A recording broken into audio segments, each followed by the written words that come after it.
प्रकृति प्रेम की इबारत ग्रीन डोनर।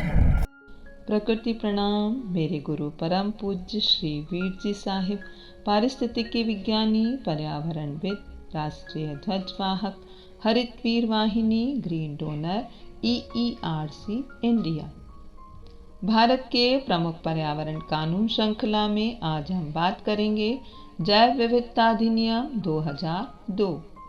श्री वीर जी साहिब के मार्गदर्शन में हम जानेंगे कि यह कानून हमें हमारे पर्यावरण संरक्षण के लिए किस प्रकार सहायता प्रदान करता है। जैव विविधता अधिनियम 2002 BDA भारत की संसद द्वारा पारित एक कानून है। यह जैविक विविधता के संरक्षण और इसके घटकों के सतत उपयोग के लिए है। यह जैविक संसाधनों के उपयोग से होने वाले लाभों का उचित बंटवारा भी सुनिश्चित करता है। इस अधिनियम में राष्ट्रीय जैव विविधता प्राधिकरण NBA और राज्य जैव विविधता बोर्ड SBB की स्थापना का प्रावधान है।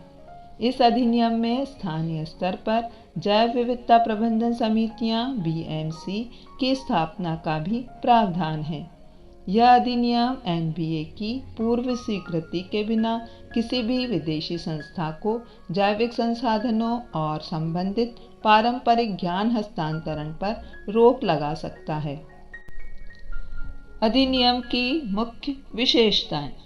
अधिनियम राष्ट्रीय जैव विविधता प्राधिकरण के पूर्व अनुमोदन के बिना निम्नलिखित गतिविधियों को प्रतिबंधित करता है।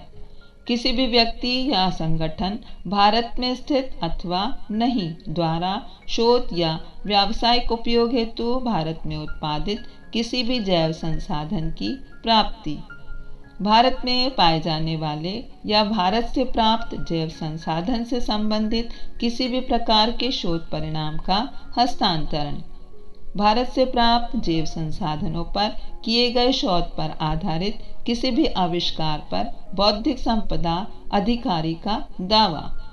अधिनियम ने जैव संसाधनों तक पहुंच को विनियमित करने के लिए त्रिस्तरीय संरचना की परिकल्पना की। राष्ट्रीय जैव विविधता प्राधिकरण NBA, राज्य जैव विविधता बोर्ड SBB, जैव विविधता प्रबंधन समितियां BMC स्थानीय स्तर पर। अधिनियम इन प्राधिकरणों हेतु देश के जैव प्राकृतिक संसाधनों से संबंधित किसी भी अनुसंधान परियोजना को निष्पादित करने के लिए विशेष वित्त एवं एक प्राकृतिक संसाधनों से संबंधित किसी भी अनुसंधान परियोजना को निष्पादित करने के लिए विशेष वित्त एवं एक पृथक बजट का प्रावधान करता है। इस अधिनियम के तहत NBA के परामर्श से केंद्र सरकार निम्नलिखित उपाय करेगी।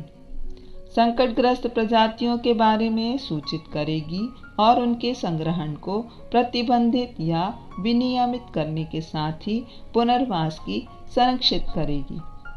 जैव संसाधनों की विभिन्न श्रेणियों के लिए कोष के रूप में संस्थाओं को नामित करेगी। इस अधिनियम में अन्य कानून NGT में शामिल हैं।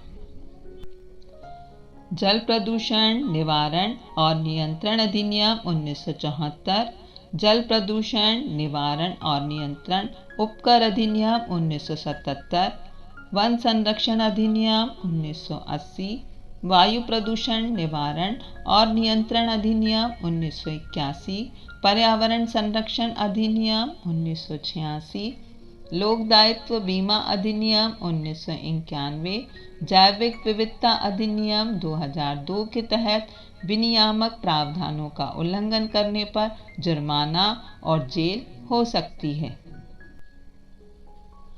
अगर कोई व्यक्ति अधिनियम की धारा 3, 4 या 6 के नियमों का उल्लंघन करता है तो उसे 5 साल तक की जेल हो सकती है।